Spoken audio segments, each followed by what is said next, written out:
Hello, everyone, and welcome back to Here Be Dragons. I, of course, am your host, Stephen Stark. Joining me as always, well, not as always lately, but we got John and we got Nessie. Nessie got her internet sorted out, so we're super happy to have the whole regular crew back. And joining us for the first time is very special guest, ManaroGeek TV. So everybody knows who John and Nessie and me are. Manaro, tell us a little bit about yourself and what you're doing over there on your channel. My channel is pretty much a bunch of randomness. We do talk. When I first started out, doing Game of Thrones, and then it's kind of evolved into its own little Dorkville, sort of, kind of.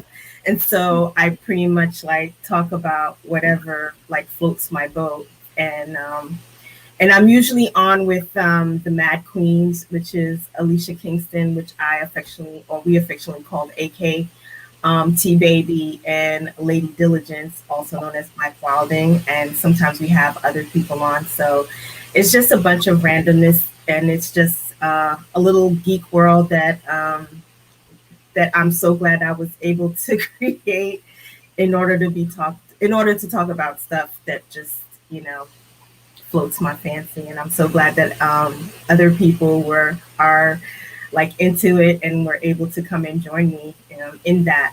So that's all we do over there. It's very laid back, nothing structured. We wouldn't know anything about that. No. So, I think I speak for all three of us when I say we're big fans of what you're doing over there. Alicia Kingston has been on my channel. She's coming up on your channel, Nessie. She was just on it. She was just on the Sphinx stream, which was really good. So yeah, y'all go check her out. Go check out ManaroGeek TV. Link down in the description, by the way, to your YouTube and your Twitter. So everybody go follow her if you're not already, and subscribe, because if you like what we do here, you're probably gonna like what she's doing over there. Okay, cool. So the Expanse, Chrisjen Avasarala. I'm just going to kick this off real quick, and then I'll let you guys go nuts. I remember watching that first episode of The Expanse where she gets introduced, and she's in she's in a beautiful dress, and she, water balloon, plays with the grandkid. Oh, isn't it sweet? Straight into torturing a belter. And I immediately knew, okay, this is one to watch. And she has, I don't think it's a secret that Amos is like my number one character on the show, but I think Avasarala is number two. She's fascinating and I love her. All right, I'm done. Go. Well, even Amos thinks that Avasarala is bae. He's later seasons after they've met, there's like a little something he might have for her, I think he might have like a little mom crush on her going on there, but and later he asked what was she wearing, so yeah, I think Amos might have see a little bit of Amos becomes the proxy for the audience. Right. It's okay. I love Amos. Like I'm with Steve. Like those two are like my favorite characters, Amos and Chrisjen.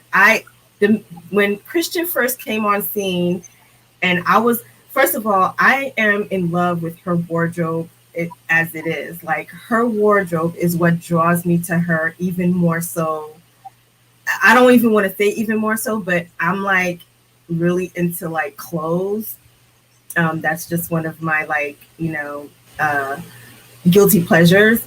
But the wardrobe, her makeup, I'm sorry, I'm gonna start fangirling. Give me a second. Do it. Her wardrobe, her makeup, her jewelry, like it just fits her character. Like it just completes the package.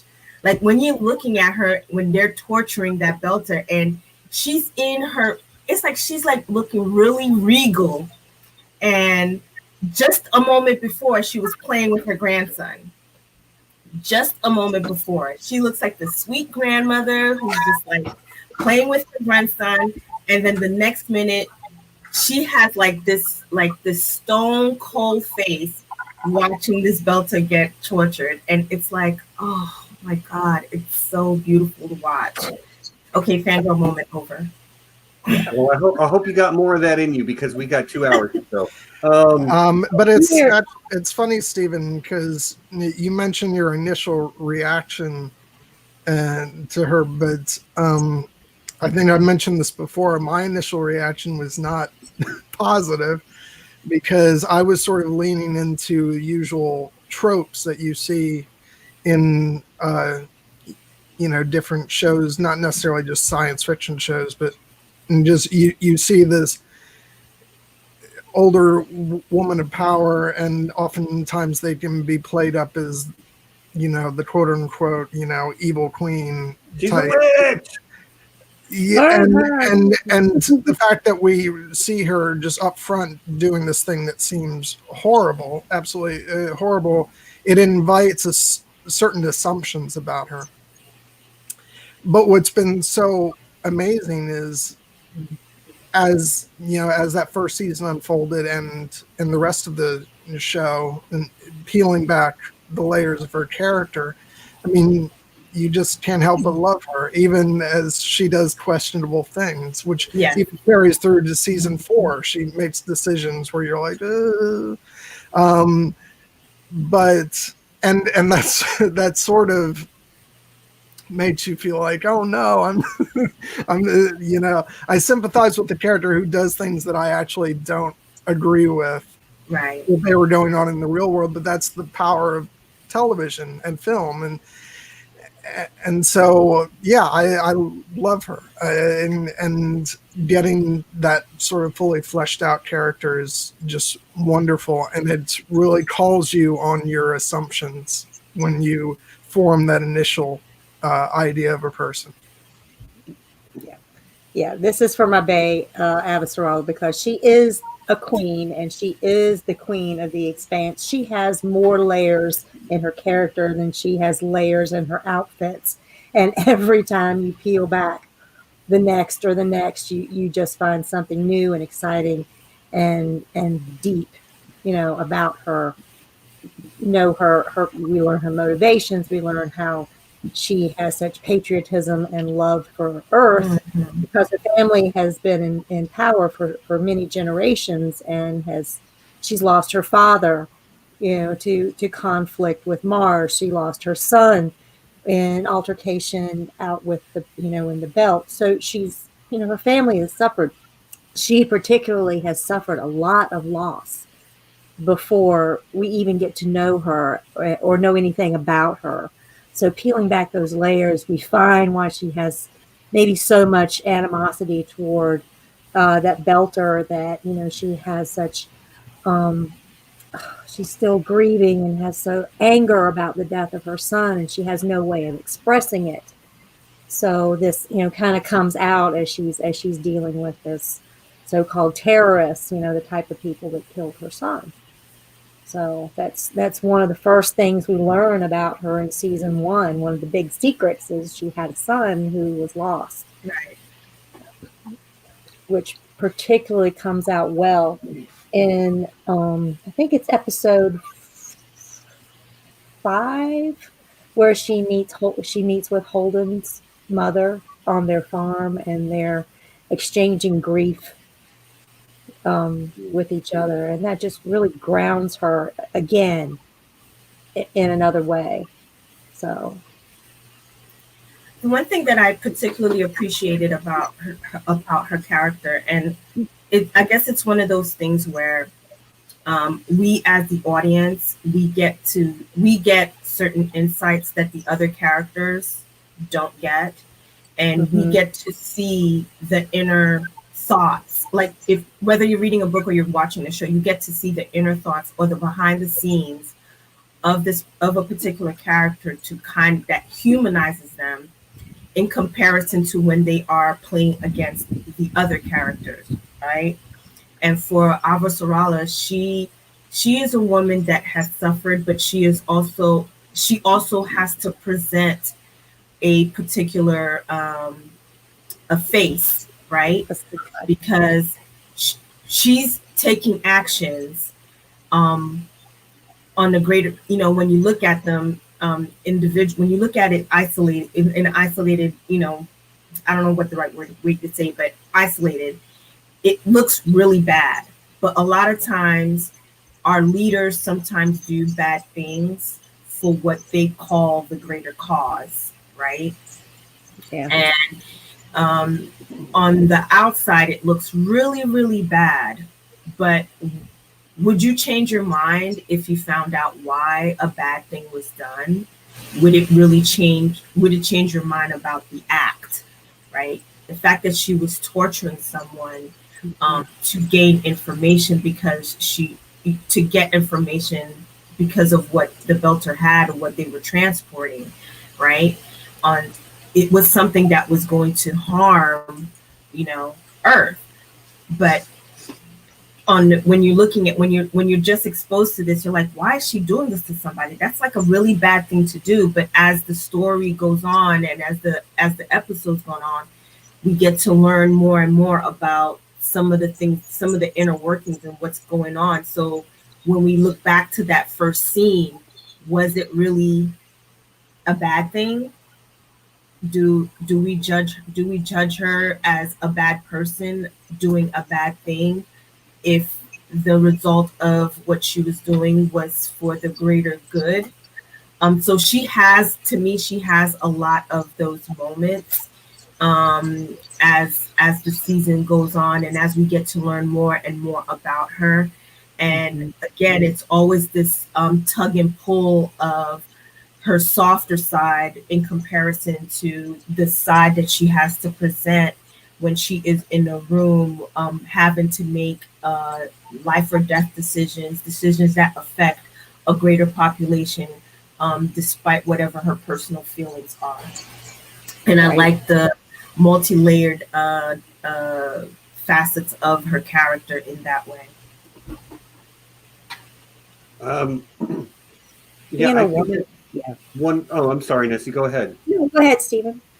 Okay, well, I'll get two thoughts out real quick. First of all, I think you're right with your assessment that a lot of her story is tied up with sort of what does it look like to wield power and what effects does that have on the way people perceive you.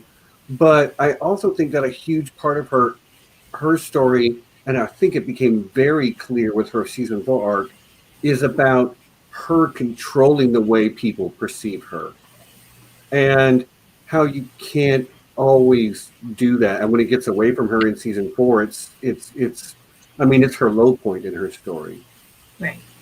Right. Well, all they do is use the truth. Her opponent is just speaking the truth, because when it is the first job that she's ever applied for in her entire life, coming from such a place of privilege.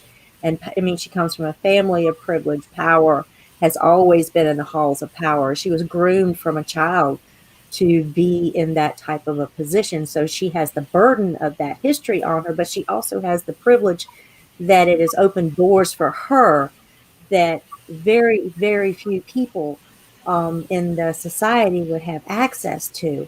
So she is given like way, way up the ladder from her opponent. I think her name is Gal. Nancy Gal. Nancy Gal, yeah. Nancy's young, she's fresh, she's earned everything except for how she slipped through, to get her opportunity.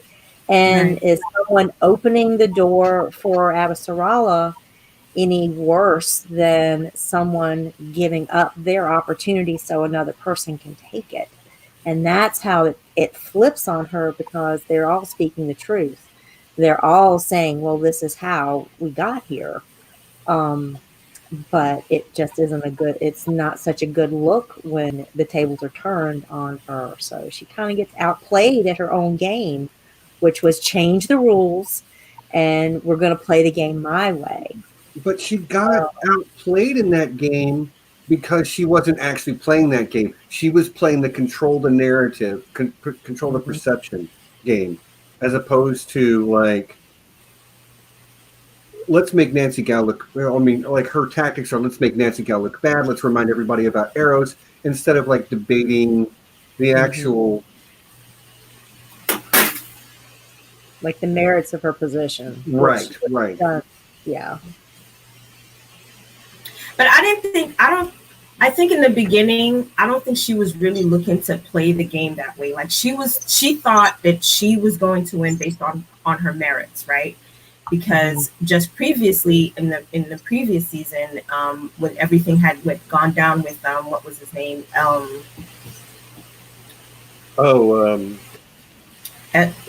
Aaron Wright. Yes, Aaron Wright. When everything had went down with him and she ended up assuming the position, she felt that she had gained it through merit. And now she's having to go through a God, my words are like escaping. That's right. I'm assuming she's having to go through an election process, right? So she's going through this election process and she's thinking to herself, well, I've already proven myself. There's no need for me to go through this whole election process, doing all of this debating and campaigning.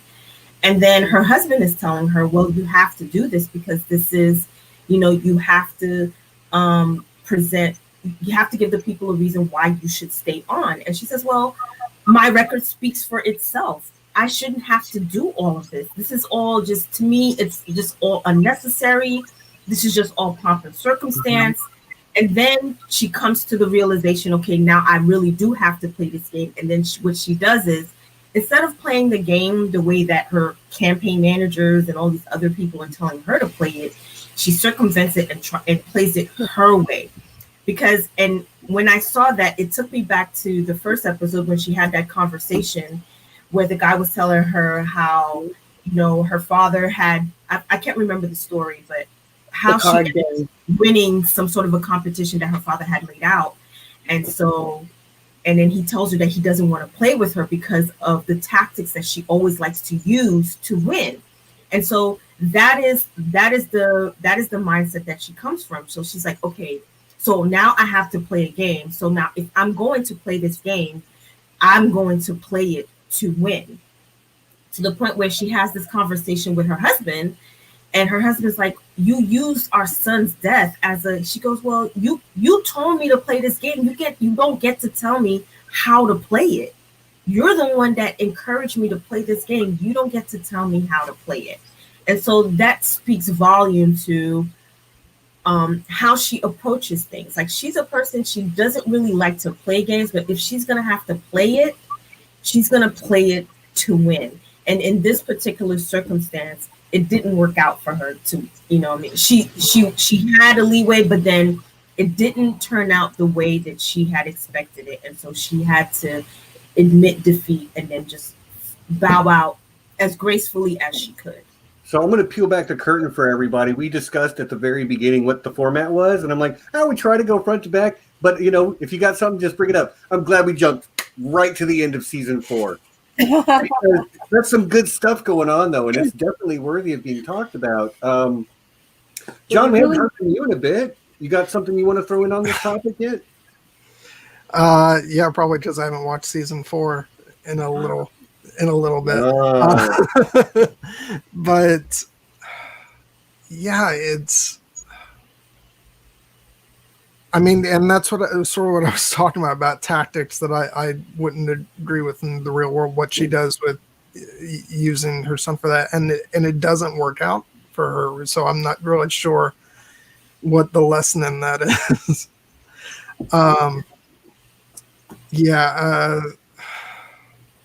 It worked in a little bit. I'm sorry to interrupt. It worked a little bit because it humanized her, right? Because just before she had given an order that caused the death of 12 or some number of Marines, right, had died because of an order that she gave. And so this was her way of taking responsibility. And she did humanize herself when she at their eulogy or the memorial service. She did humanize herself in that way, and she came off as she put herself in a position where, I was you know what I mean, my son died because of an order that somebody gave. And now I happen to be the person that gave an order that caused the death of your son. So I know what it's like to lose, but now I also have to be in the position to say that I am responsible for your loss. And so this was her way of her taking accountability and responsibility for the decision that she made, and not sugarcoating it, and not saying, and not putting the buck, telling everybody that I am responsible for the loss that you are suffering. And I can't tell you how, I don't know what to tell you or how to feel, but I understand what it's like to lose someone because of a decision of somebody else's decision. So but in a way she did that, but the reasons behind her doing that was probably less than savory. Yeah. Right. I guess that's my issue with it, is that it was done from a place of political motivation, and it wasn't that in the moment she just, Right. started pouring out those emotions. There was intent behind it for political gain, and so that's my issue with it. And yeah, it does work in the moment, but I wonder if she has thoughts after the fact when she's lost, if it was worth it to her. Well, I'm certain she does, because I mean, she and her husband have that. He is her main support right now, and this is a big thing for them. That was something very personal and private that she disclosed without even discussing it with him first. So that really causes a lot of friction. And up until this point, he's been 100% supportive of her from her very first actions in season 1 to right now. He has been her rock, her biggest cheer, 100% behind her. And then this weakens her internally, because she has lost that support of the person who is most important to her. So it's a big turn for her, She always wins, and this is something that she can't win at. But there's a reason for that, because she's been playing the same game her whole life. It's the game we see her playing at the beginning of season 1, all the way up through really the end of, midpoint of season 3, because we don't really get her in the back half of season 3. But she is still trying to play that same game in an election cycle, the one where the eye is not on her, and she gets to control the narrative because all of her conversations are happening behind closed doors. Now she's having to address billions of people at a time, and who, to be honest, can be really fickle. Yes, because that's what elections are. They're not actually about substantive issues. They're about moment to moment turn of, what looks good at this moment and what looks bad at another moment. But what looks good at this moment to, come on, I can't think of the former Secretary General. His name. Aaron Wright? No, not Aaron Wright. The guy above Aaron Wright. Was it Shepard? No. But I can't remember either. I can't remember off the top of my head. But he was that unforgettable. Yeah, he was bobblehead. I mean, I just called him the bobblehead the entire show.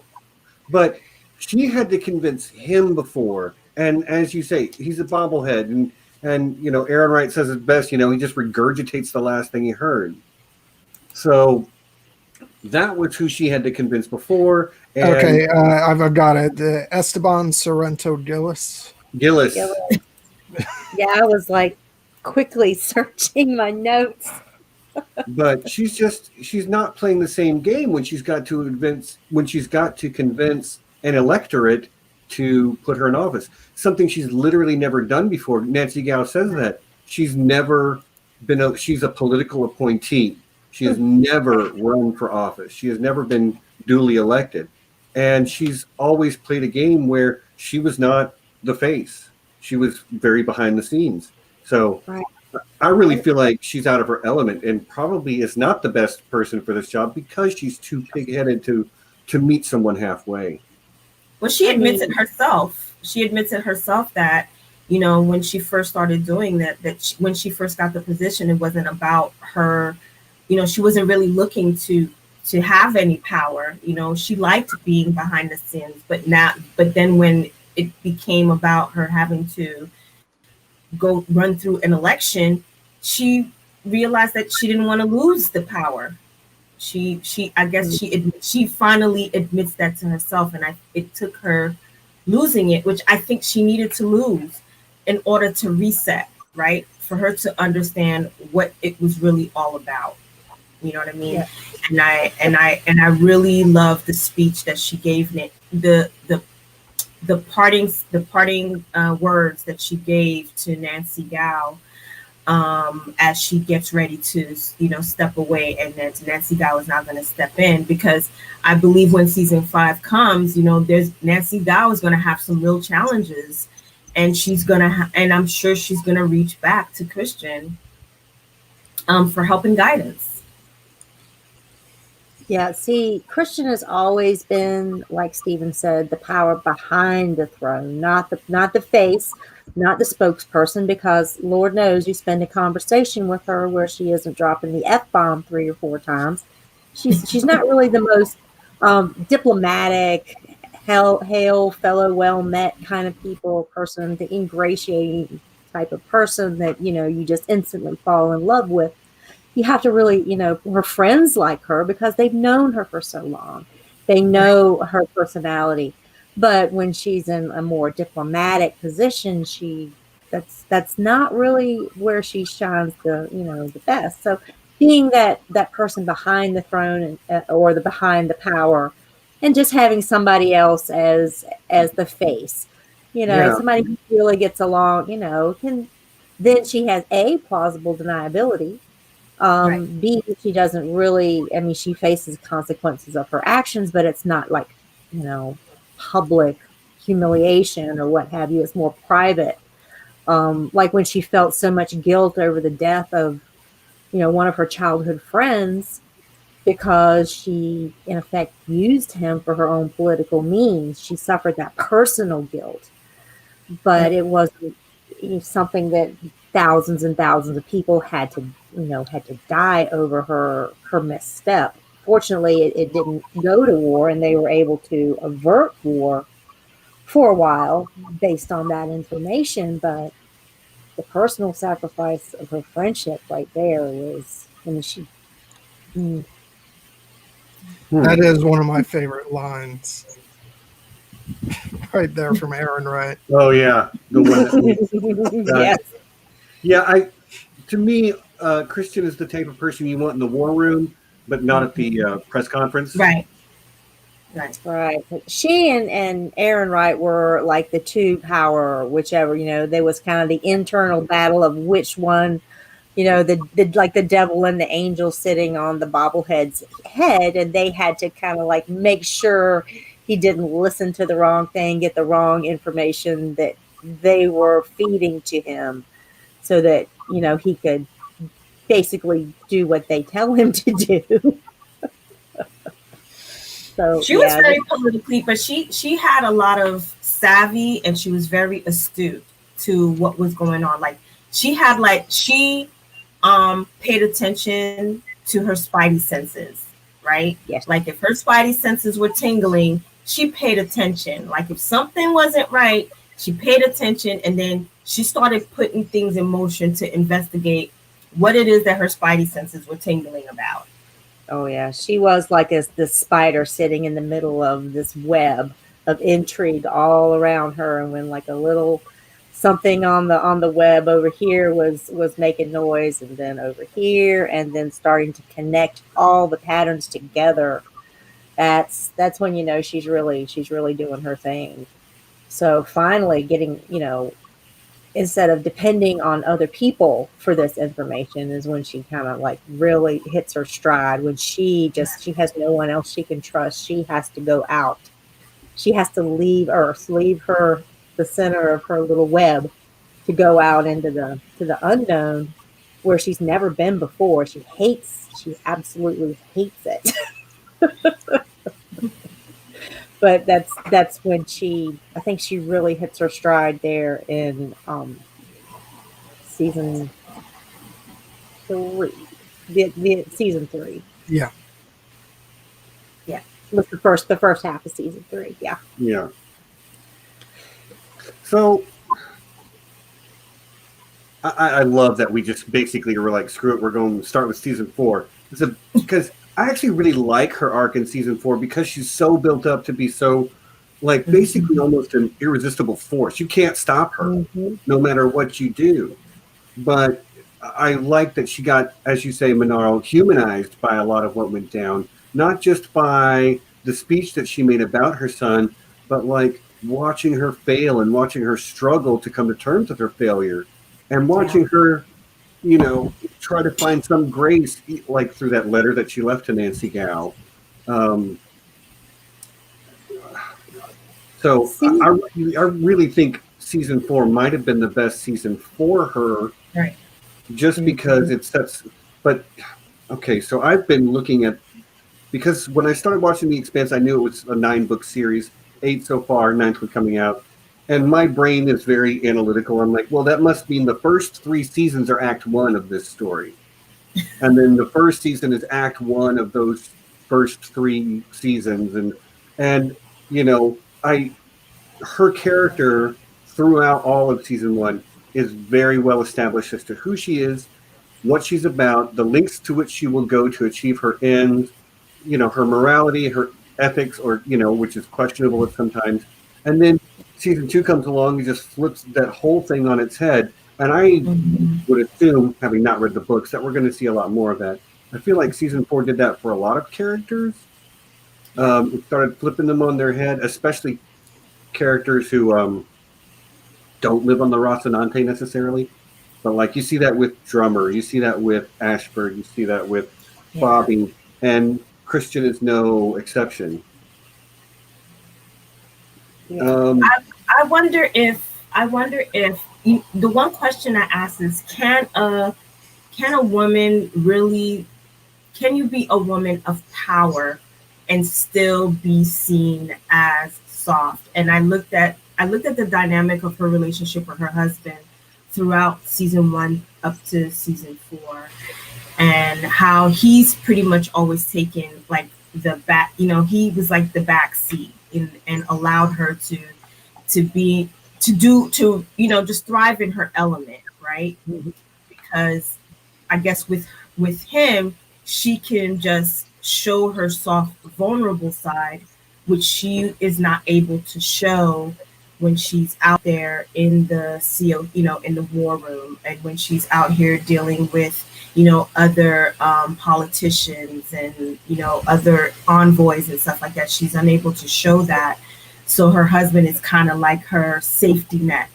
And by the time we get to season 4, he now starts to remove himself from being her, because you see this kind of tug of war, like she's still trying to reach to him for that safety net, and he's like, no, you go ahead and do this on your own.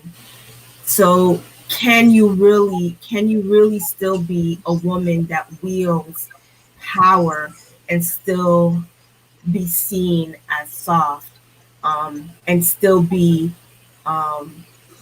loved even in your flaws, while wielding that power? And when I looked at to see how her character kept evolving, and not only her, but how in relation to her husband, how it started is not how it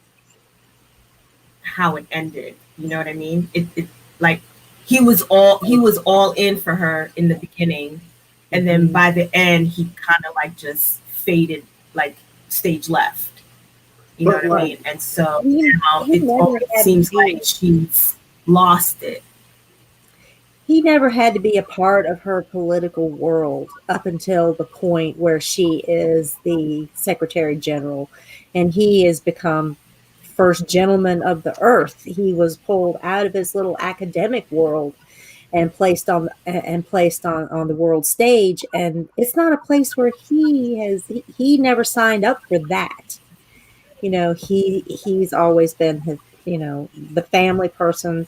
He has been her support. He's always been that soft place for that she can fall. But then she's pulled into this incredibly public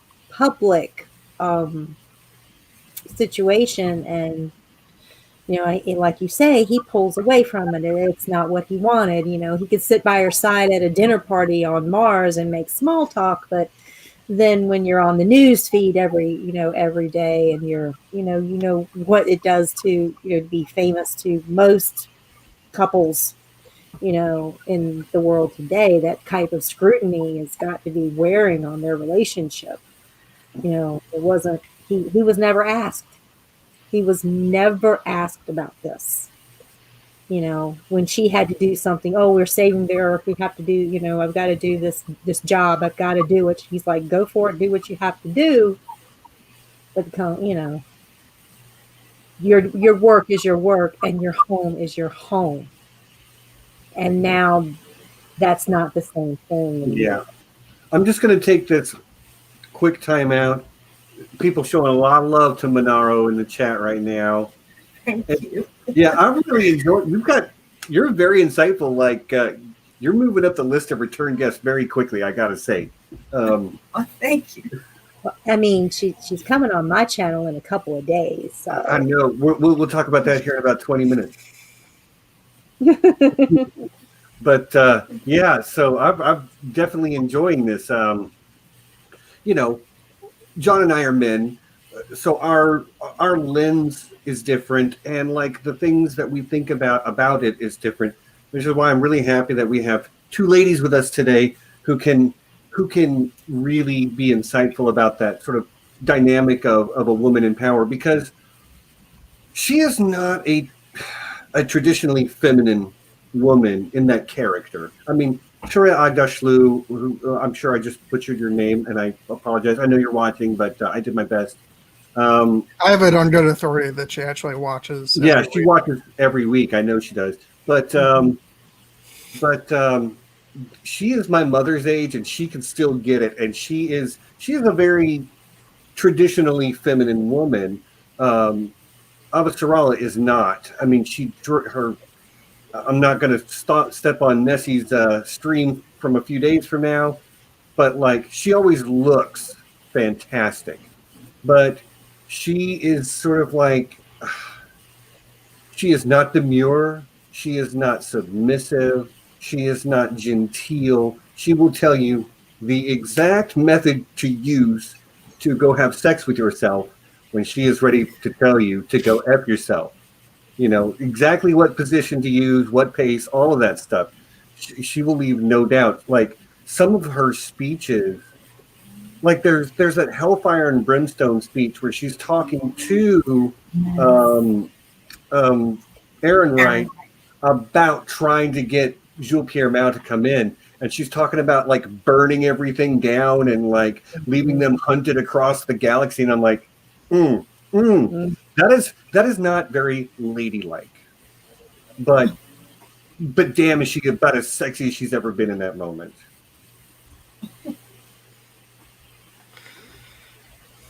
And I'd love to hear your thoughts. You. What do you think about women in power, and can they be in power? But can they also be soft? Like especially with respect to Chrisjen. In a perfect world, I'd say I would hope they could be, but it's obvious to me looking at the real world that they probably can't. I know for a fact that they can. Jacinda Ardern, is that her name? The Prime Minister of New Zealand. She's of course, New Zealand. Yeah. I mean, the magical land of Middle Earth, where everything is wonderful. Yeah. But yes, the actual Prime Minister of New Zealand is a woman in her late 30s, and I would describe her as much more traditionally feminine than Avasarala is. Well, these So- are the two critiques that women in power always, or who want to be in power always have to come up against. Either A, they're quote unquote not strong enough, or B, they're not feminine. So these are the two things that are always held against them, whether they are or they aren't, because this is just what the benchmark measurement of their capability is. Okay, do they look good, and can they do the job? Are they, can they push the button to send us all into war? That's the two things, and it always comes down to that. That's being held as a glass ceiling. That, to break through that is you have so much more to overcome.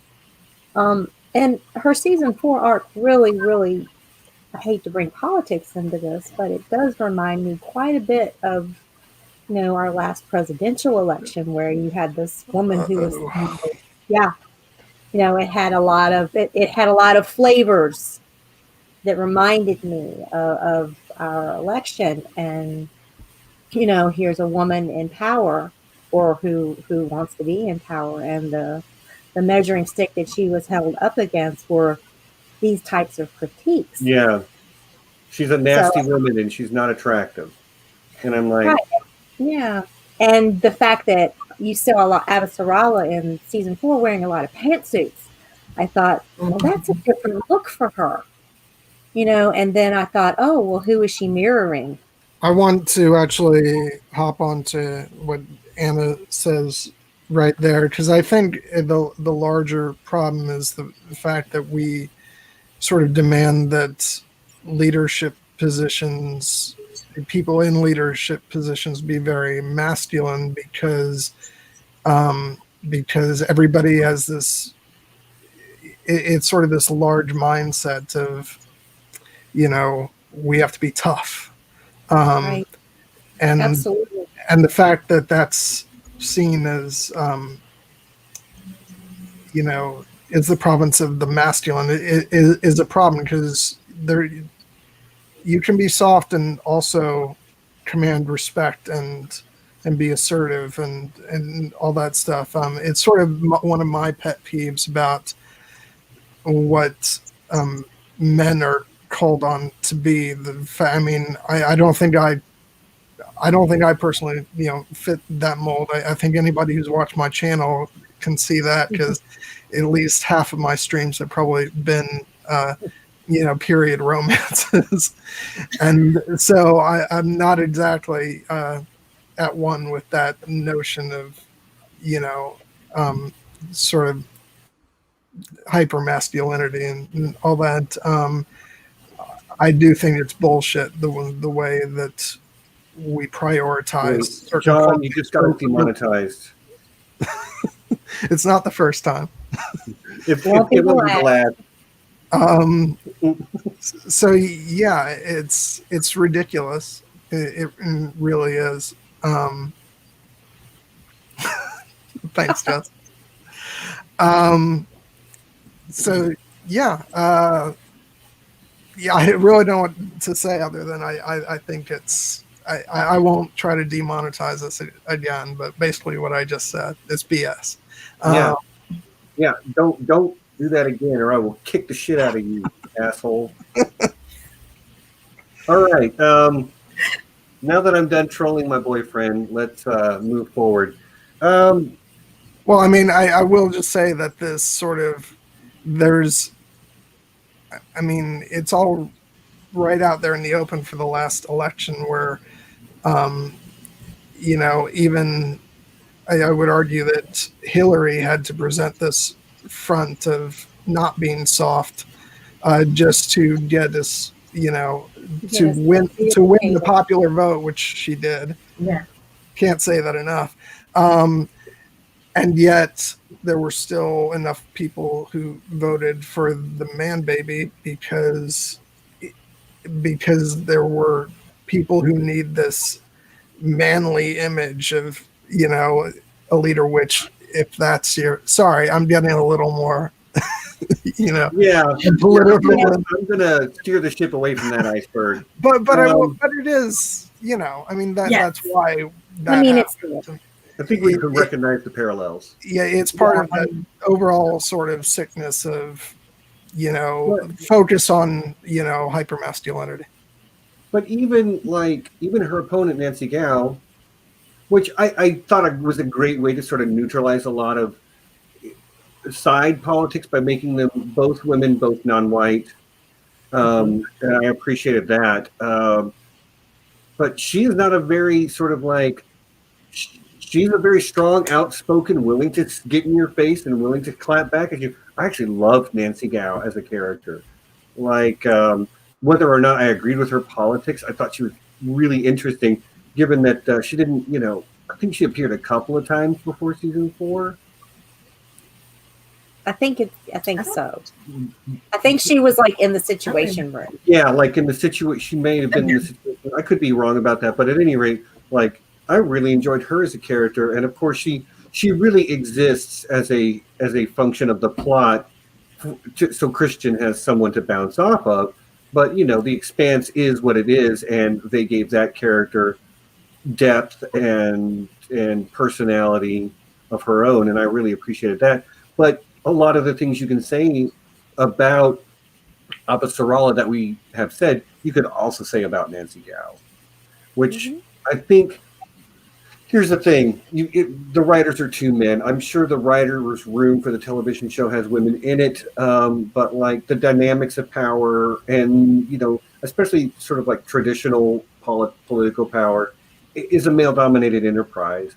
And I have no doubt that there is some degree of their privilege or lack of perspective in that. It's probably not intentional. But yeah, they are 2 kind of hard asses, but it might just be that that's what politics takes, because they're clearly, because you see that in Drummer as well. She rose to the top of her, at Tycho Station, number 2 to Fred Johnson. But she had to be a hard ass to get there. Some of that is probably a product of the Belter lifestyle, but some of it is just that's what it takes to get to the top at all. And let's face it, when you're a woman, you have to fight twice as hard to get half as much. In case you two there and there at the bottom screen didn't know that already, I'm telling you something you didn't know. But glad I could mansplain that for you. Thank you so much for mansplaining that. Another that I provide. But you do see softer characters, Naomi in particular comes to mind. Bobby has her moments, but Bobby's hardness comes through when she's fighting, but when she's not, she can actually be a very soft character. Naomi is the same way. Hard when she needs to be, soft when she doesn't. But I feel like Chrisjen has a much harder time turning away, and I don't know if it's the stakes that have sort of drilled it into her so that she can't relax. I don't know, but and she's older too. You know what I mean? Yeah. I think once you reach a certain age, and I'm not saying this because I'm trying to be ageist, because I'm an older woman myself. When you reach a certain age in life, there's just certain things you just don't compromise on, or you don't feel like you have to compromise on, because you've become more sure in who you are. You know who you are. You don't have an identity crisis that you're fighting against. So you're pretty much I know what I want and I know what I don't want. I don't want that and I want that. And so you don't, the idea of having to play games or play mind games and do all that other stuff is just that's you're over that now. That's stuff you probably would have played when you were younger. But as you've gotten older, you're all of those things are unnecessary for you, because you've pretty much adopted, at least for me, I've pretty much adopted the KISS method. Keep it simple, stupid. If it's not simple, I really don't want to get into it. It's you're doing too much. There has to be a more simpler way to go about doing this, where it's not overly complicated. You know what I mean? So I think that's probably where she's at. But Gao is a little bit more younger, right? She's a little bit more younger. She's a little bit more willing to take risks, where Avasarala feels like taking risk at what cost.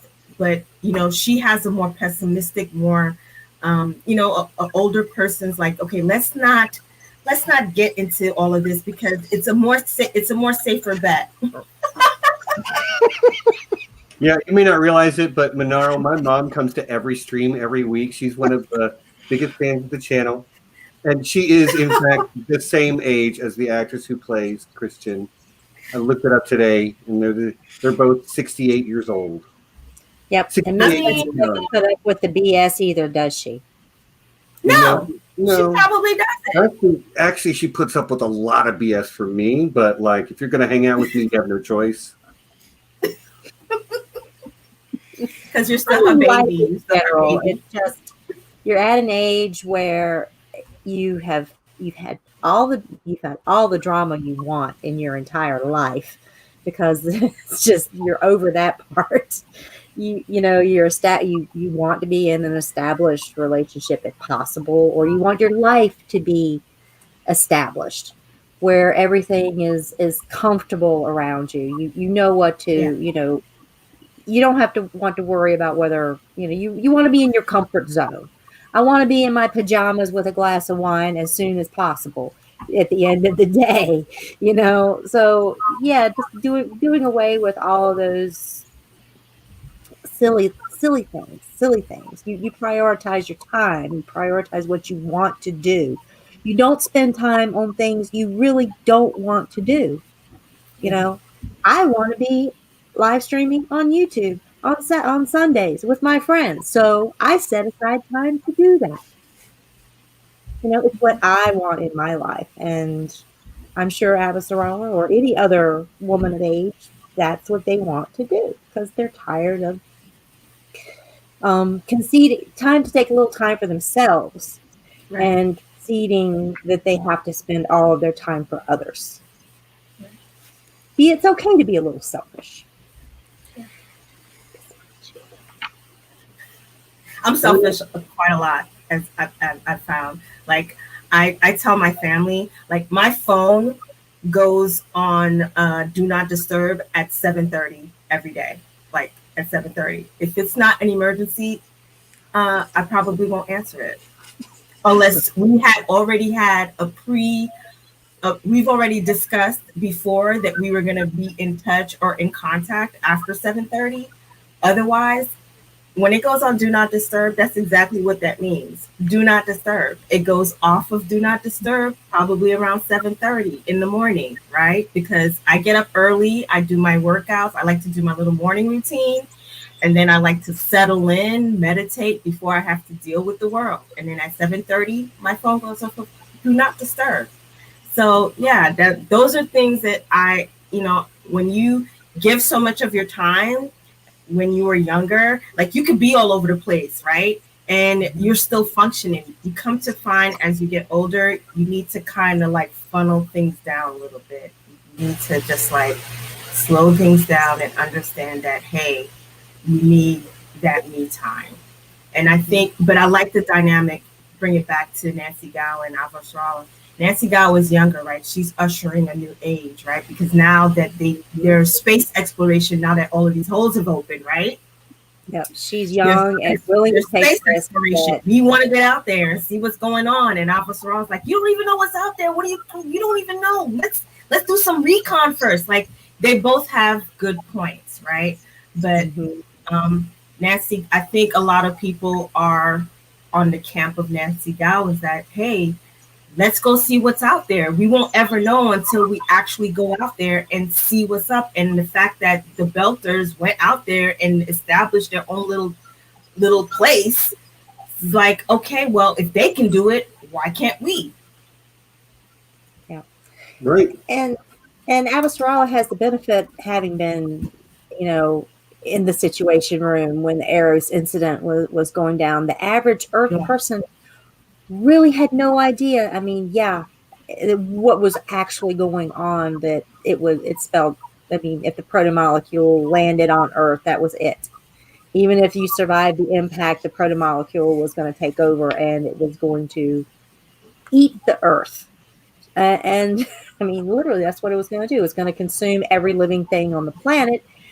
And that would have been that. So that's as bad as it, that's as bad, maybe not as bad, but it's really as bad as it could get, and no, so now she has a healthy fear and respect for the protomolecule, knowing all that she having all that information. Just the average voter doesn't. What's a protomolecule? What does that mean? I have no idea. I just know that I'm hungry. I know that my needs are not being met.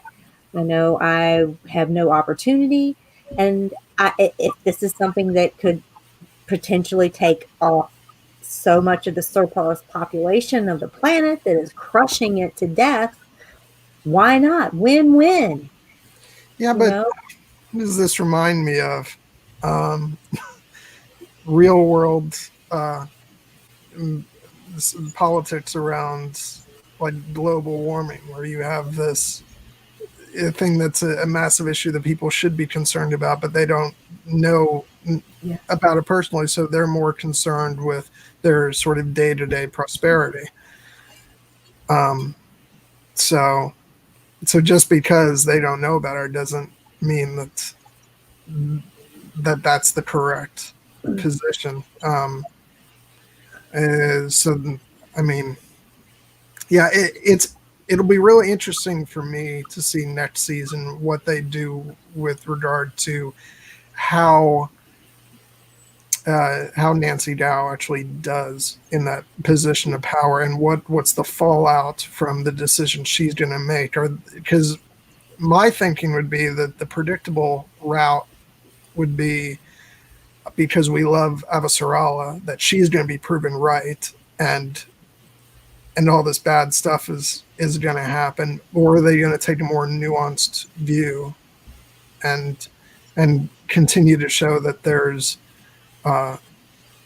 merit to both sides of that argument, and maybe there's some good with the bad. If she survives. If things don't get all, usually whenever I think that the story is going to head in a certain direction in the new season of the show, usually all that gets, and it might literally, in this case, be blown to smithereens. So who knows what's going to be happening in the new season, but we'll see. Avasarala, that's where she thrives. When there is a crisis situation, that is the place where she thrives. So, we've got this big devastation getting ready to happen, and it's just going to be chaos and literal and fallout. And, can Nancy Dow rise to the occasion when everything goes to shit? Yeah, I just demonetized us. Or is she going to read that letter and reach out to someone who has been through such a devastating crisis before? And yeah, I think Potter said it.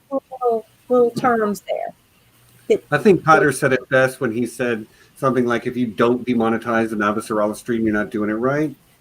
So, in the honor of the lady herself, hell yes. So we've been going for about an hour. I'm going to go ahead and do the mid-roll now, and then we'll get back at it, and I'll let you guys. Oh, be quiet, Courtney. Right. Let's start with be quiet, Courtney.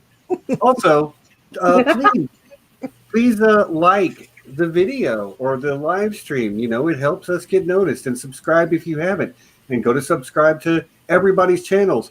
John, Nessie, Manaro, all of their links to all those channels are down there in the description, as well as Twitter. Patreon shout-outs.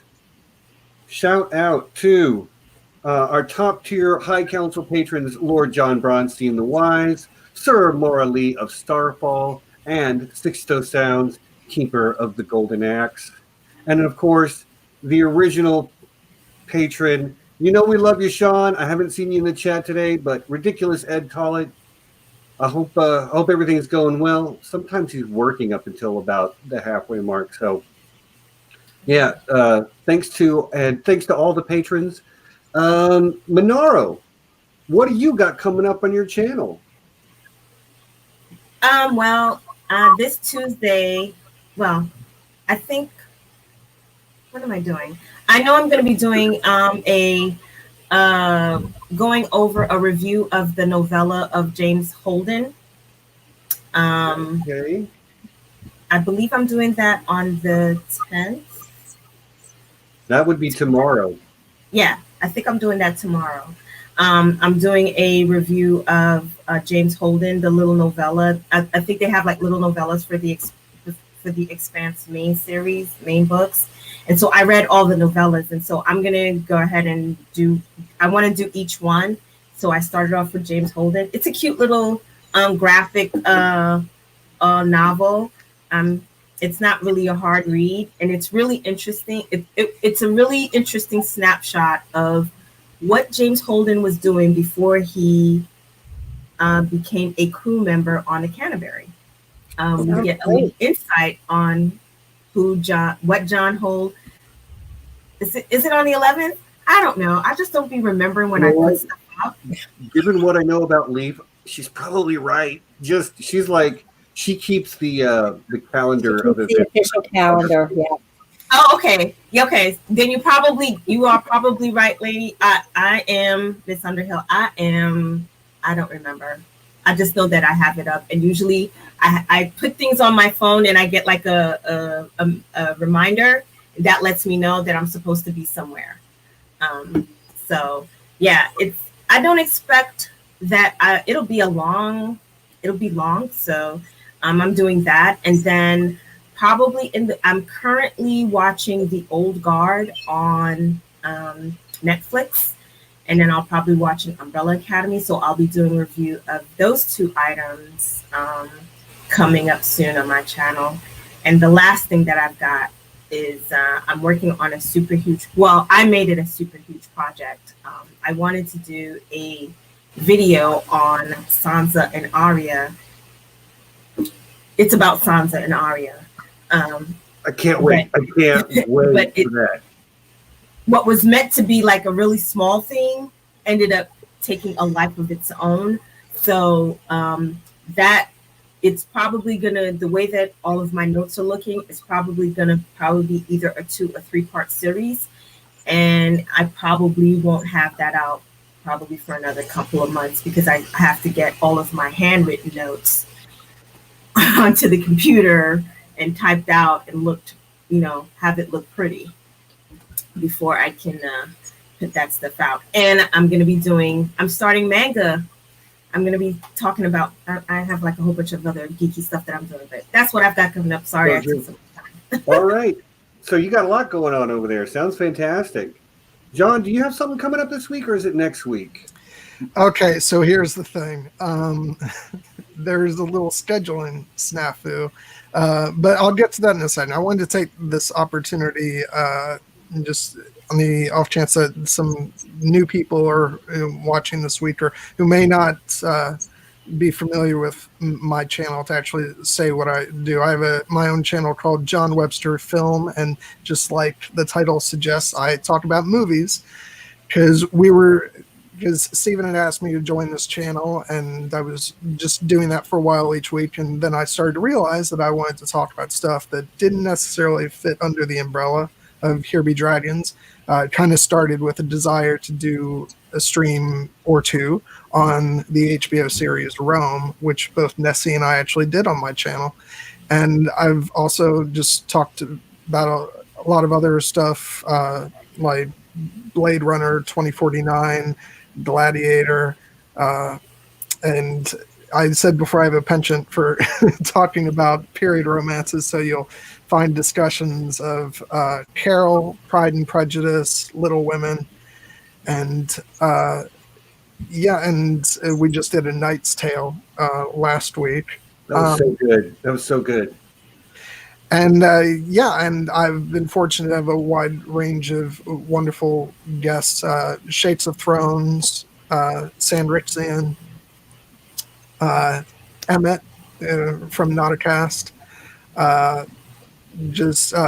Hannah from Game of Owns. A lot of Ashea has been on my channel. We talked about the Dark Crystal Age of Resistance. Mm. So if any of that sounds appealing to you, please do subscribe to my channel. I'd really appreciate it. And this week was supposed to be coming up a discussion of In Bruges with our wonderful friend of the stream, Bernie.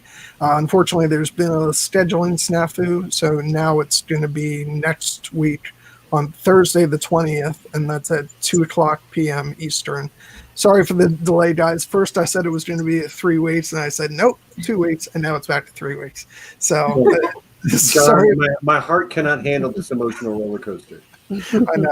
So, but still, regardless of how long it takes to get to it, it's going to be great. There's a sort of running joke that I've been having some nemesis on my stream. Last week was Aaron with the Knight's Tale, who we agree on like 2 things, that being one of them. And then this week, the same with Bernie. We can get contentious as well, but we both love In Bruges. So please tune in for that. It's going to be great. Okay, I'm done talking. About time, gosh. Okay, Nessie, what you got coming up? Well, this week on Wednesday, I have our lovely friend Manaro is going to come on my channel, along with friend of the channel Courtney Mazza, and we're going to have an Avasarala Bling Fest where we discuss the unnamed character of this Expanse that is Avasarala's wardrobe and costuming. Oh my God! As we said as I said when we were going over the seasons during our review, her costume and design choices are a statement and a character all unto its own. So we're gonna dig into that a little bit. Probably, I think we could get a couple of hours conversation out of that fairly easily. So yeah, look forward to that. And that is on the Unspun Yarn channel. Most of the people here, hopefully, are already subscribed to that. If not, check it out. Links in the description. Yes, and I'm very close to 100 subscribers. So if I get 100 subscribers, I'll do something on the stream on Wednesday. I don't know. I'll do something special. Yeah. So bribes might work. I mean, Hey, I'm pretty shameless about it. I give stuff away. We give stuff away sometimes. And matter of fact, I was talking with Nessie last night in a Zoom call about giving away something kind of special that we might be doing soon. Probably will only be able to ship it inside the United States. Sorry to our, international viewers. I don't think we're going to be able to send it internationally. So it'll only be open to U.S. residents. And you will probably have to show proof that you are 21 and over. Mm-hmm. If that gives you a clue as to what it might be. But yeah. So next week, I think I'll be ready to talk about that. And that will be, next week's stream will be, and I know that nerd, with the lovely Sue the Fury, Susan Miller, the founder of Con of Thrones, primary organizer of Con of Thrones, editor-in-chief of Watchers on the Wall. And we're just going to kick it for a couple hours and talk with her about whatever comes up. We don't really have much on the schedule after that. We're kicking around some ideas. If somebody out there has an idea of something they'd like us to talk about, a show, an idea, one of the things that we're talking about doing in the not too distant future is about hero tropes. The hero, the reluctant hero, Byronic hero, anti-hero, how perceptions of heroes have changed over time, what the word means in different cultures at different time periods. So yeah, if there's anything that you can think of, you know where to find us on Twitter. All those links are down in the description. I'm going to shout out the Patreon one more time. We are turning positive profit on the Patreon now, and I'm just like, so super happy. It's kind of crazy. Again, like it's important for you all to know we do not make gated content. Like everything we make is always available to anyone. We only want patrons who are financially able to help and who are doing it because they realize this community is worth supporting. Like there is no free content to be had. You do get the shout outs and stuff during the mid-roll. And we might do occasionally we do Patreon only giveaways, but again, y'all get it. but and that's just a way of saying thank you for helping us, pay the bills on our streaming software and whatnot. So yeah, check that out if you want to and if you're able. And other than that, I think we're ready to get back to Avasarala. That was a long mid-roll, y'all, but totally worth it. John had a freaking infomercial going on about his channel, but that's I guess if you only do that once every 6 months, I can allow it. Okay. So one more thing, Stephen. Sure. I've got an upcoming collaboration with the Westerosi Bar Association. Oh yes, of which I am a member. Of which you are a member. Yes, we are doing a mock trial on my channel, and it may be it may be a recorded episode because the two people's schedules are very, very hard to get together on anything. So, just to let you know, we're going to do a mock trial. The Illis Colonists versus RCC Corp, and the trial of that a-hole Tanner from Jen Alley. Oh yeah, Yeah. Carl Yeah. Tanner. Carl Tanner is going to get his comeuppance. Since there is no legalized set up justice system on Illis, I thought we would just bring in some of the best attorneys that I know to dispute the case. So, yes, you'll look for Mary and Cliff to come on my channel. And no Padar. We're not going to do trial by combat. I would distinctly lose, and I'm not about that. So, I wouldn't be your champion. oh, Stephen, that's wonderful. You're still probably screwed anyway, but at least I know. I'll die too. I appreciate the effort, though. Okay, so let's talk about the lovely Chrisjen Avasarala a little bit more. One thing we didn't actually do, we haven't touched on Team ABC, and she is the A in that ABC, and that trio of her, of Avasarala, Bobby, and Kotiar was just, gosh, it was. Well, mad. I can kind of understand why we didn't jump right into that, because we did do our Bobby stream and we brought that up, but there's absolutely no harm in bringing it up again, because it's You are correct. most amazing team ups. And you guys kept talking about ABC. I'm like, what the hell are you talking about? And then once I got to it, I was like, okay, I get it. Yeah. Yeah, those three are just three of the most disparate, different people that. But they just work so well as a group together. It's just those 4 episodes were just amazing. The way that the group, yes, Amy, the group dynamics were just wonderful. You've got Avasarala. She's like the brains of the operation. Bobby, the brute. I'm sorry, I just remembered something. We have a discount code. Go to sanrixian.com and enter code HBD. Get 10% off your order. All your Sanrixian art, t-shirts, stickers, prints. She's got new stuff coming soon, probably. She's always adding new stuff. So, yeah, I'm just going to leave that scrolling across the bottom. I just remembered that. I'm sorry, Nessie. Please continue. Wait, That's hold fine. on. I appreciate it. I do have to correct this. Leaf, you misunderstand me. I am in support of the trial by combat. My thumbs down was when Nessie said that wouldn't be happening. Okay? I agree. It needs to happen. Okay. I'm not engaging in any trial by combat, but if I were to engage in it, rest assured, I would win, because that's a lot of effort and a lot of sweat, and I am not going to sweat for no reason. I will win. I mean, youth might has its advantage, but age and treachery does as well. I will Avasarala your ass. So we're using her name as a verb now, huh? It is. Justin, I will fight dirty. Okay? Try it. Okay, let's not threaten our viewers, John. Save that for Twitter. Yeah. Okay, I did warn you we would go completely off the rails at some point. But I'm going to try to All right, So Avasarala, what a fantastic character, and the way she bounces off of Bobby and Kotiar, and the two of them together, like, I think one of my favorite things is when Bobby goes to get her armor and then comes back up the elevator, and Chrisjen is just slinging lead at the elevator.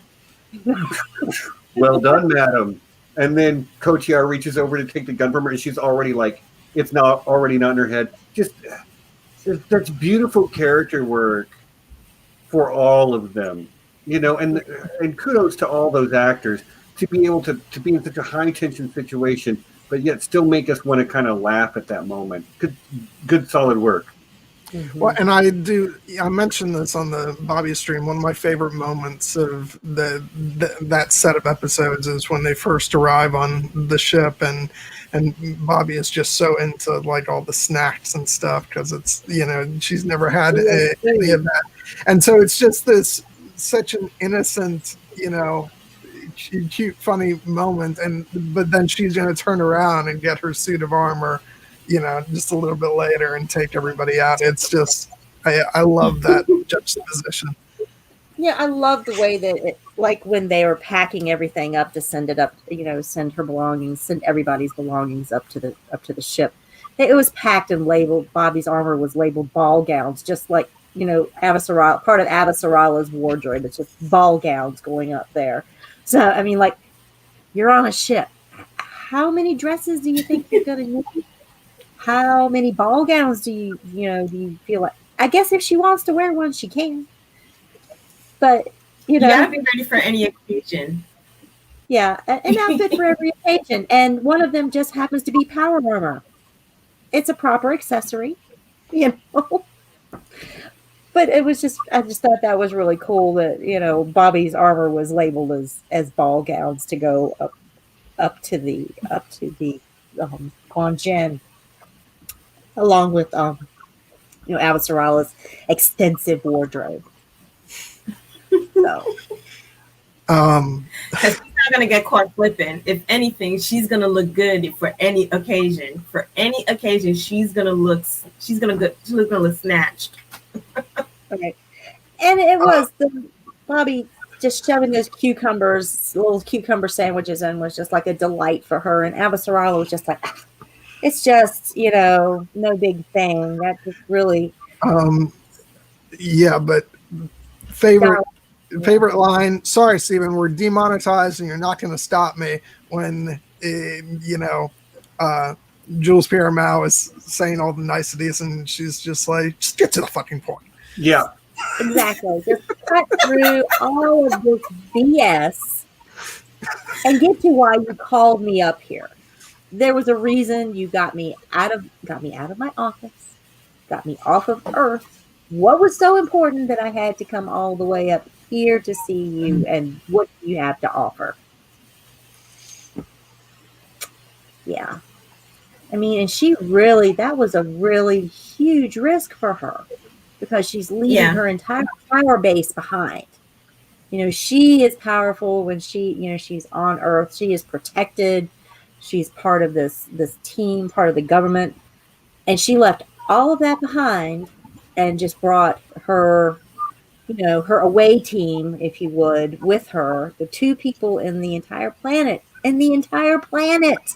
that she could trust. One, because, of all past, the past debts and loyalties. And the other, because she has nothing to gain, because she's thrown away her entire life and career. And so she feels like she has nowhere else to go. So she Avasarala, can trust Bobby because she's thrown in everything with her, so yeah. So for her to take that incredible risk, it's not like she can shoot a gun. It's not like, she's this super secret agent spy. No, she's a nearly 70-year-old woman with a great wardrobe and a lot of, fancy, a lot of great speeches or, the information and knowledge. But in a fight situation, she showed exactly what she could do when the bullets are. She's like, I just need to be down here and let you guys handle this situation. So, I mean, it was So- kind of a lot of risk out there for her, which is very, I mean, but I guess it was the only option for her. Okay, so Yeah. this is the book that was given to me by a secret admirer. It's called The Art and Making of the Expanse. And I just got to show you. So they have.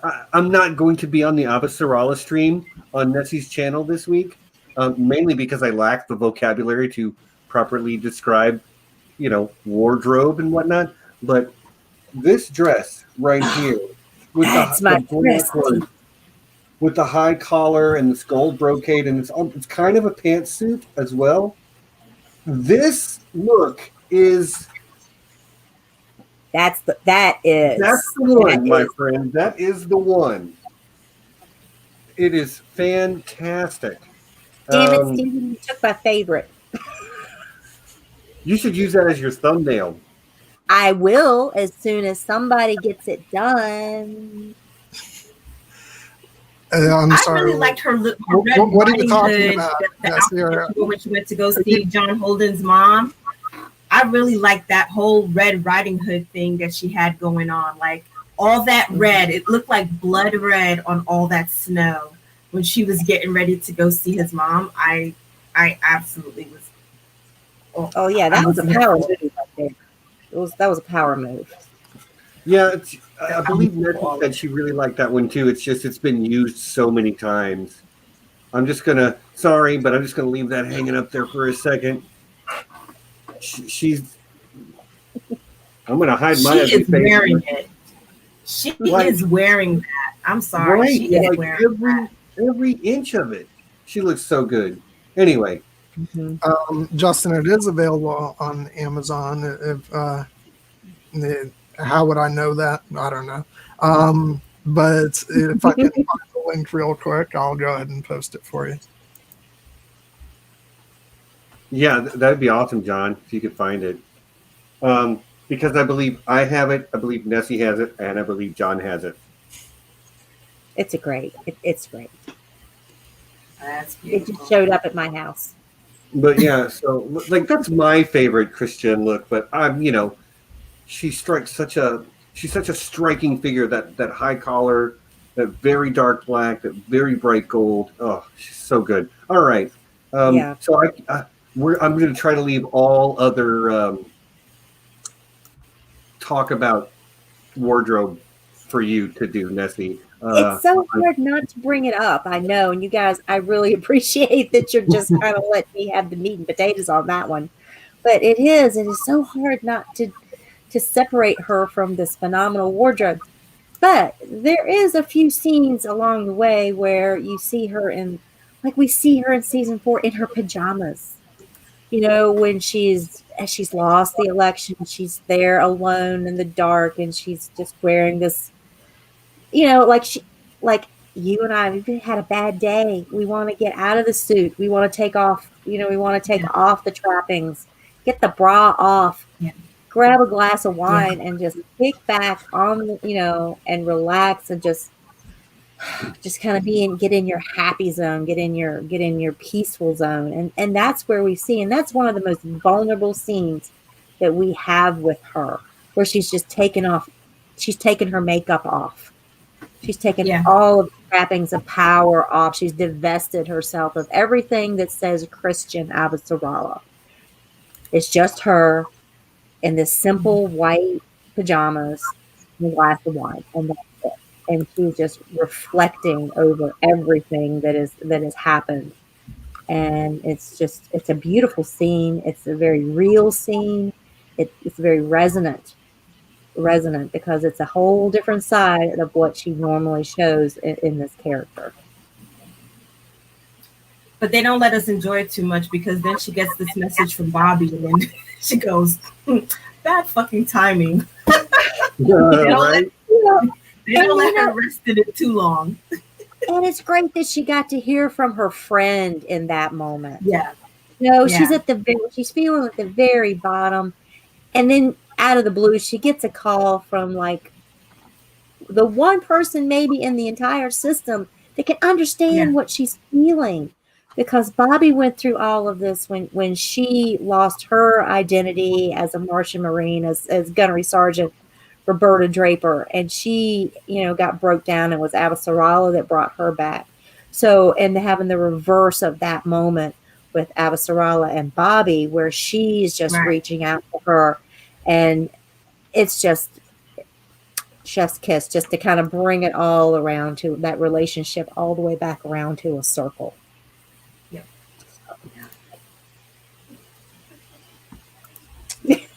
Have you guys read the books? I haven't read the books yet. I'm still Nope, TV guy only for here. Yeah. Well, I've read up to where we are in the show. I really am trying to avoid a lot of spoilers, but I'm kind of finding it hard not to dig into, book 5 a little bit. So a little bit ahead. Hey, Stephen. Yeah, I see it, John. I see it. Yeah, I think you're copying and pasting from, and it's only taking the letters. And I got it. We'll fix that, guys.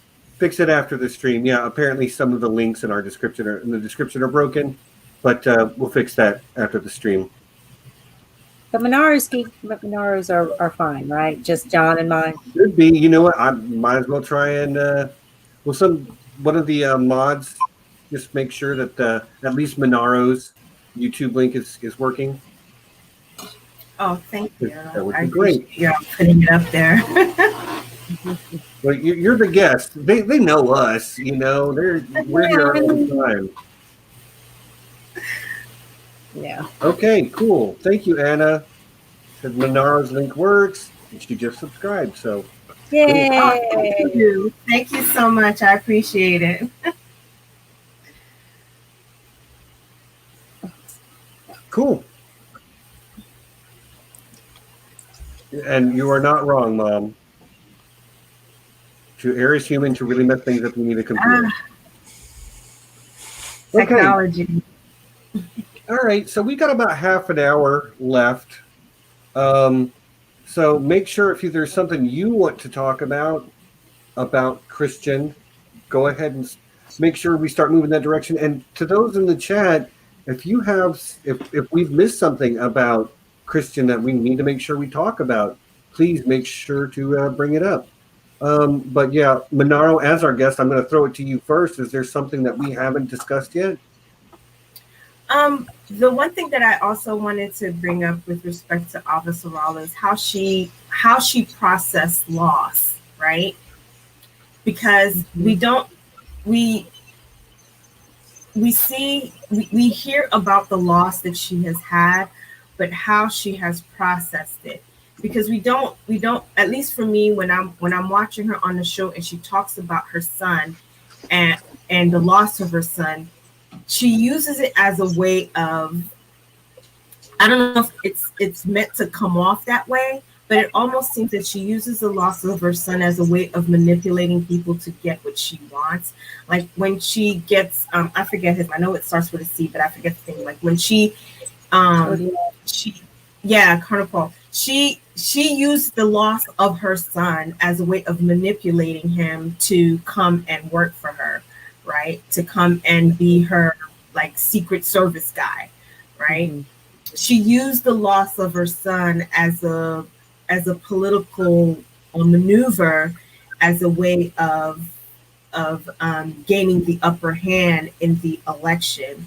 It just seems that when she also used the loss of her son when she went to go talk with Holden's mother as a way of kind of gaining trust in order for his mother to open up about who he is. And it just seems to me, I don't know if that was intentional on the part of the writers when they have her bring up the loss of her son. It always seems she always brings it up as a means of trying to gain something it's not something that she brings up as I think about my son when this, or I think about my son when that. It's just that, she brings it up as a way of using it to gain something from it. Right. She And I doesn't really find talk that about it. that's on purpose or not. You don't really see her talking about it with her husband, with Arjun. That's never mentioned, never comes up between the two of them, like at any special time. You don't see those little moments where, if so and so were here, or, this reminds me of him, or I'm so sorry, thinking about our son today because it might be his birthday, or some other stuff. You don't see that type of family grieving dynamic between the two of them, like two parents who have lost this person that was very dear to both of them. It's only, he's, as you say, it's his name. He's only ever comes up in her conversations with other people. So is it something that they can't talk about? Is it something that they don't agree on? Does he blame her for their son's loss because she pushed him into that milk? She made the deal. You have to, if you want me to pay for your education, then you have to enter into this military service. Does Arjun have some resentment against her for that, which brought about the eventual death of their son? We don't ever hear them talking about that. They're out on the roof. Yeah, it's. I think you're right. But you don't hear about are they mad at one another? Like, do parents, you go through these cycles of grief where, anger. Were they mad at one another about it? Did they talk about it to one another when it happened? Because this is this death happened, a few years ago. How did it affect their family? We don't hear that. We just hear her telling the story. Yeah, well, I mean, there's a wide breadth of history between her and her husband. So just because, we haven't seen it doesn't mean those conversations haven't taken place, and maybe they just moved to a place where it's easier to not talk about it. I will say, in the other circumstances, I think with Holden's mother, it is kind of a last-ditch effort to try and to get her to open up and to sort of empathize with her. It's not like the first thing she pulls out of her bag of tricks, so to speak. And I think also from a screenwriting standpoint, it's revealing something to the audience that we now are at a place where the writers want us to know about. So that's also why it comes out at that point. With Cotillard, I think that's very much about pulling back the layer so we can see that they have a past relationship that's related to her son. So so as to sort of screenwriting intent, I don't know if it's necessarily meant to reveal that she's that her only sort of goal in those moments is to try and manipulate others into response. I actually find her really sort of honest and truthful in that moment with Holden's mother, and I think it's a moment of vulnerability more than manipulation. Personally, I mean, your interpretation can certainly vary.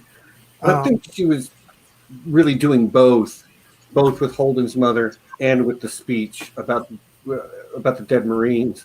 I think she can be genuine and use it as a political tool at the same time. Yeah, the only thing about the speech for me is that's sort of pre-planned. I don't think in the situation with Holden's mother that she's going into that situation saying, I'm gonna use the story of my son to manipulate this woman into talking to me. I think with the speech, but that's why the speech is so powerful regardless of what the intent is, because even though it's done with a political motivation, everything that comes out of her mouth is honestly coming from inside of her.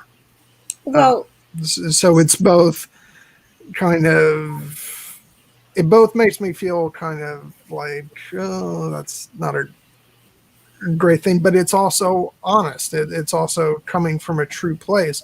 So I, as an audience member, really sympathize with her regardless of what her motivations may be, because it feels authentic. It feels real. And due to the limitations of it's television, it's a visual media. We're not inside her head all the time like we would be, say, her book character.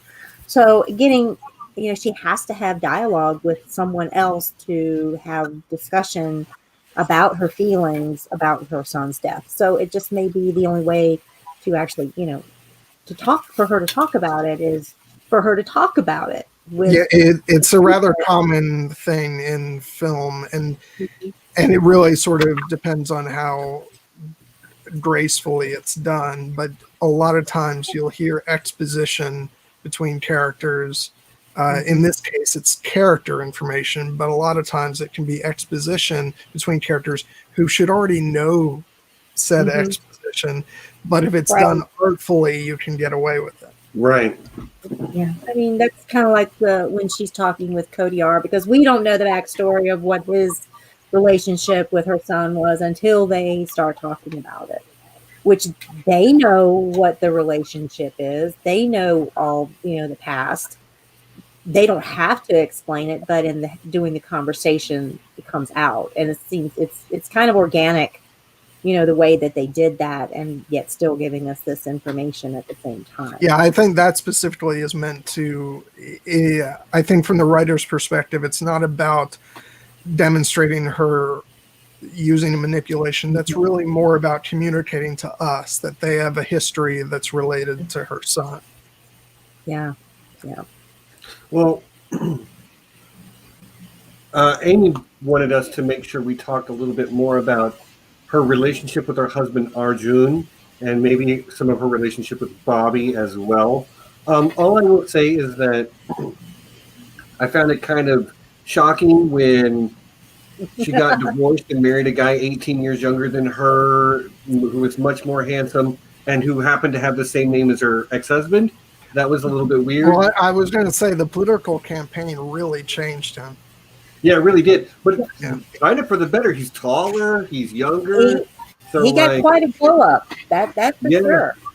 It went from Raj's dad to Raj's hot uncle. But the thing is, I really enjoy that he. And again, he's not a main character. He's not a major mover and shaker within the story. So a lot of his character is there to serve Avasarala. From a writing narrative structure standpoint, the purpose that his character serves is as a foil for his wife. And kudos to the Expanse writers. They managed to make him serve that purpose while still feeling like someone who has their own thing going on in life. Because you can see as time goes on the way his feelings for Chrisjen are changing. When she shows up in his class, when he yells at her about using Chernopol's death as political fodder, maybe you should go alone. And she's like, come with me. And it's like, maybe you should go alone. And it becomes very clear in that moment that Chrisjen has become so fixated on this goal of achieving her political ends and re-election in this case, that she has lost sight of the one person who really was right there for her through thick and thin. Because you get the idea just by the way they talk to each other before season 4. They're very close and he's very loving and supportive. But, he sees, as well as we audience members do, she's starting to cross lines that are making her not the person we remember. And I really like that they gave him sort of enough intestinal fortitude to call her out on what he thought was BS. And there are very few people that could do that with Chrisjen Avasarala and not die from the withering glare that she gave them afterwards. Like, if I tried to tell her you messed up, I doubt I would live to see sunset. That's a dangerous woman, but she also clearly loves him because he kind of just gets to do it when nobody else does. Yeah. That's why I asked the and question. it's clear that. Sorry. I'm sorry. I was just going to say it's very clear that Arjun 1.0 wasn't up to the task, so he ran away. Sorry. Okay, go ahead. Yeah, and that's why I had asked the question: can a woman of power, can she be in power and still be soft? Like in the beginning, when she was, she hadn't really changed all that much when you look at her character. Like she's pretty much been like that. And I say she's pretty much been like that pretty much, for as long as we've known her, because of the story that, the guy says about, when they were younger and they were all playing together, about her desire to win. And so she's always been that way. And so I don't think it was that far out of character for her to be this way. I think probably now he has probably started to change. Literally he changed. they got a whole new person to play him. So it's like, I don't know if that was on purpose as a way of bringing Avasarala's character down, like bringing her down to the lowest, as a way of removing that one thing that was her constant safety net, the one thing that she can be totally vulnerable around, and removing that. I don't know if that was the whole purpose of the transition of him always standing behind her no matter what. And then now to where it's like, okay, yeah, you know what? This is the last straw. Like, okay, I don't want to play anymore. Just like her best friend said in the beginning, I don't want to play with you anymore. And so now this is probably her husband now saying, I don't want to play with you anymore. Like, so now she's not only did she lose one best friend, now she's losing her other best friend. And so that's why I ask, can a woman be in a position of power and also be soft? Because now, you don't really win either way, Yeah, I think the answer to that, unfortunately, at least given the way human politics seem to work, is no. Because it doesn't seem like a man can be in power and be soft either. Yeah. I'm really looking forward to the next step in her character development. If, seasons 1 through 3, 4 are like the first act, I'm really, really waiting to see where her second act goes. Well, she's lost her power. She's lost power. She's lost her husband.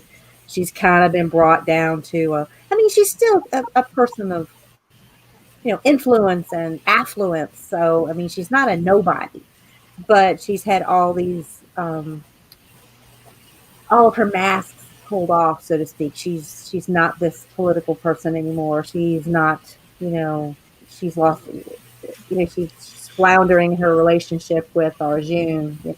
It's just, I'm really curious to see where she goes. She needs to take this opportunity just to take off with Bobby, and they just need to be, the super duo. And I just want she's absolutely free to do that. Yeah, I want her and Bobby to get together and just go to the beach. I would watch the crap out of that, Well, let's get through the first. Maybe being on the beach when the rocks are falling is not the best place to be. Maybe. Fine. I guess go save the solar system. Then we'll have a beach vacation. But no, I actually think, and again, not having read the books, I'm just assuming based on, kind of how I look at storytelling structure, I actually don't expect things to get better for Chrisjen for a little while. This is the Empire Strikes Back portion of the story, and will be for probably another season or two. But things end pretty positively in The Empire Strikes Back, don't they? It does end with Lando Calrissian literally wearing Han Solo's clothes, which is weird. That's really happy. But Billy D. Love looked good in it. I'll give him that. Although I don't know, maybe that's the real tragedy of Empire is that Lando has to give up his capes. At least, but then Return of the Jedi, he goes back to the cape. So it's tragedy, but it gets better. Return of the Capes. See, and he makes a great comeback in the Rise of Skywalker. I know a lot of people didn't like it, but I enjoyed it. But then I'm cheesy, so yeah. But Lando looked fabulous. Yeah, Lando looked good in Solo. I am sorry if people don't like that movie, they can kiss it. I enjoyed it. I love it. Come on, you guys know I love everything about Solo. Oh man, those capes. There's cape. No comment. Avasarala needs a cape. Yes. All right, y'all. We're in the last 10-ish minutes or so. Panelists, this is your last chance to get a good shout to whatever topic we need to cover about Avasarala. Chatters, this is your last chance to prod us to talk about something about Avasarala. In the meantime, I'm just going to say, if you need more, and like we barely touched on fashion, Nessie's got a stream coming up in just a few days. Is it Wednesday night? Wednesday at 2. Wednesday at 2 Eastern. And that's like it's the bling Avasarala bling session. And I personally, besides the one that I showed pictures of, I also need you guys to talk about that black and white Martian jumpsuit that she wears. It's the skin of her enemy. Because, you all know me well enough to know that I value people based on the content of their brain and of their heart. But dang, she looked good, y'all. She was wearing it. She was wearing that whole thing, Yes. Yes, ma'am. Yes, sir. Yes. All right. So, yeah, I am done. Any of you who have anything else to say about the wonderful Chrisjen Avasarala, now is your chance because we're running out of time. Well, I've been thinking really a lot about this. I think when it comes to outfits, it has to be said that I think Kira wore those capes better than Lando. Oh, shut up.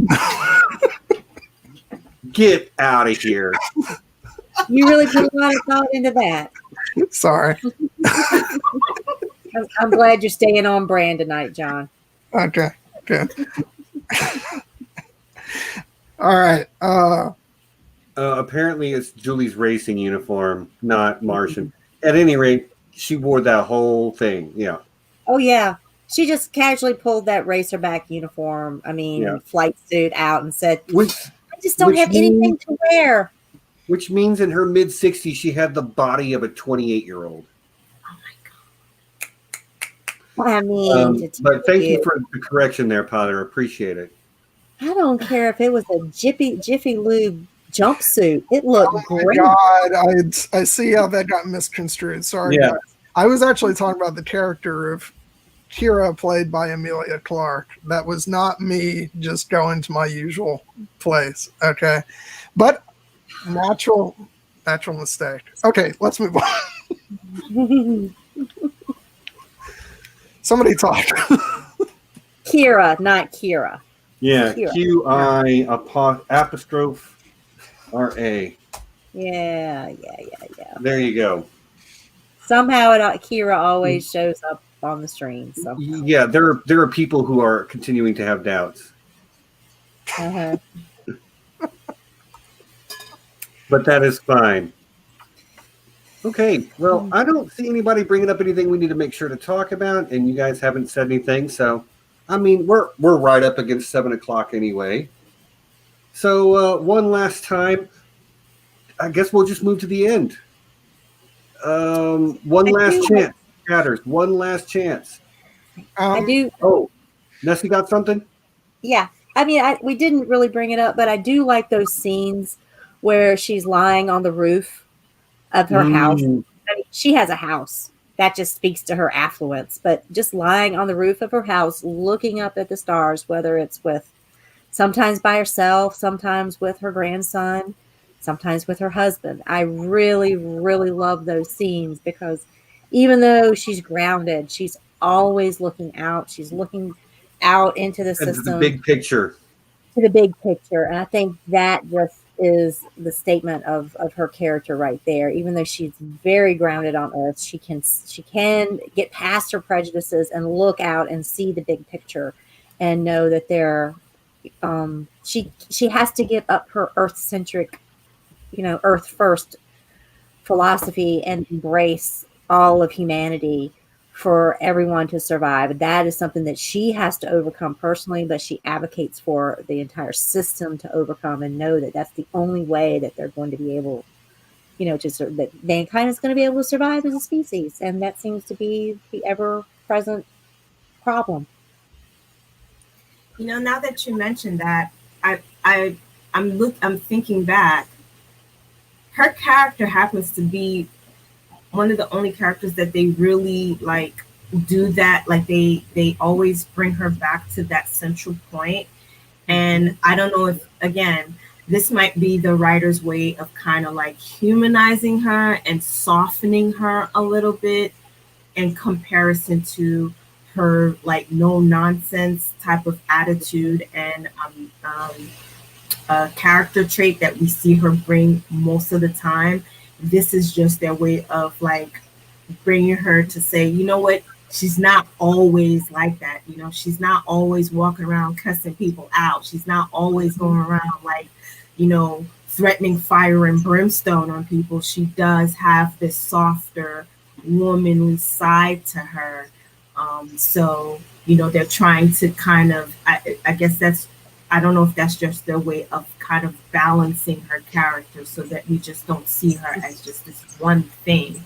She does have all of these other dimensions to her. Yeah. Yeah, 100%. I think it's as good of a reason to do that as any, because so much of what you do, as you say, is that sort of hard ass. I agree. It's very humanizing to see her in a position where she's a little bit more sort of introspective and has a larger view and is talking with her husband and, she's thinking about her thoughts. She's not just thinking her thoughts. She's thinking about her thoughts. Yep. I like it. Yep. Okay. Is that it? I think. Okay, cool. So, everybody who's here right now, thank you so much for joining us. I had a blast, as always. We have a good time every week. Manaro, we're going to have you back soon. You're great. So, I can't wait to have you back. Come back next week for Here Be Dragons. It's just going to be me and Sue the Fury doing I Know That Nerd with Sue the Fury, who is a wonderful lady who has done as much to build up the A Song of Ice and Fire fandom as anybody I can think of, period. Yep. Seriously.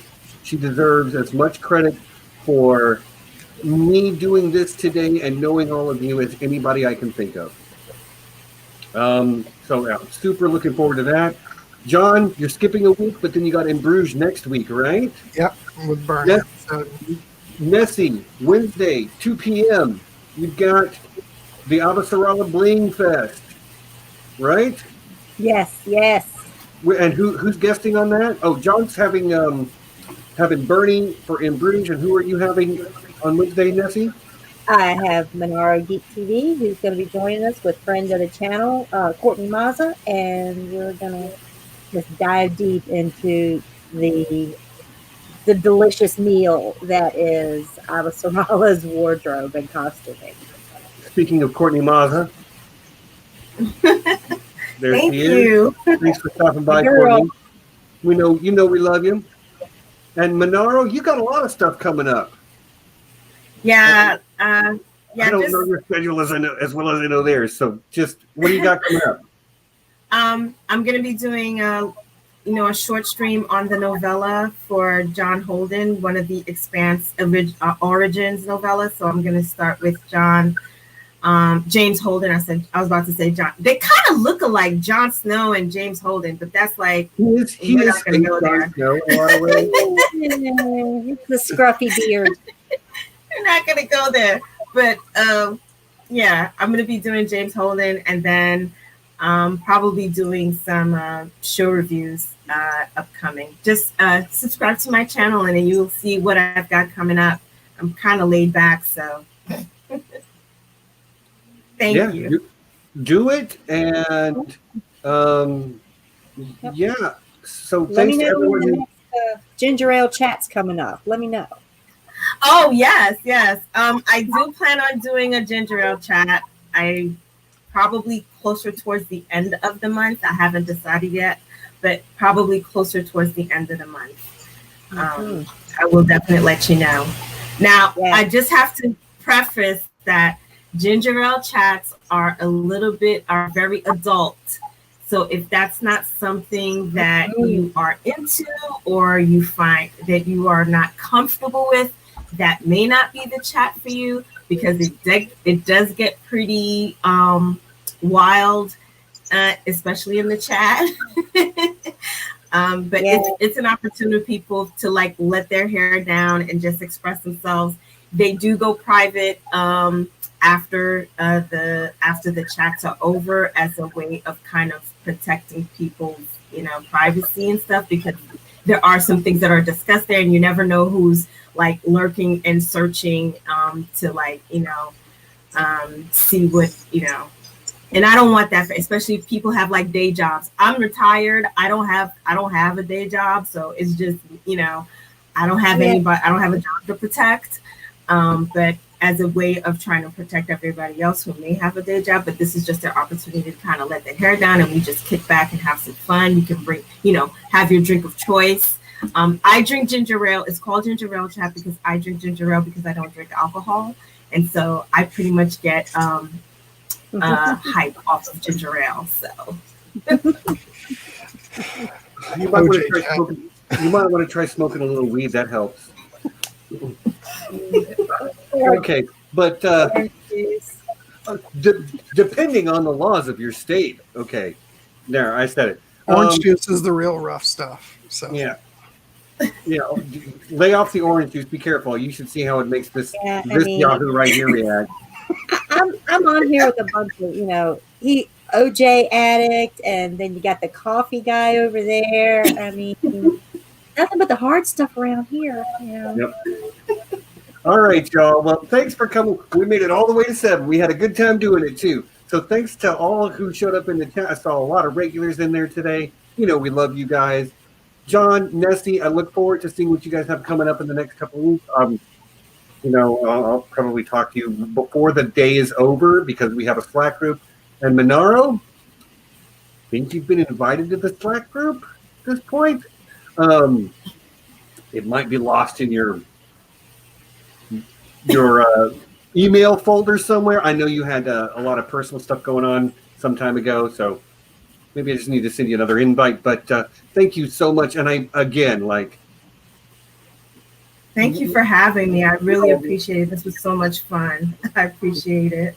You really just you slotted right in. You're doing the same type of thing, so I think it was a perfect match, and I can't wait to have you back.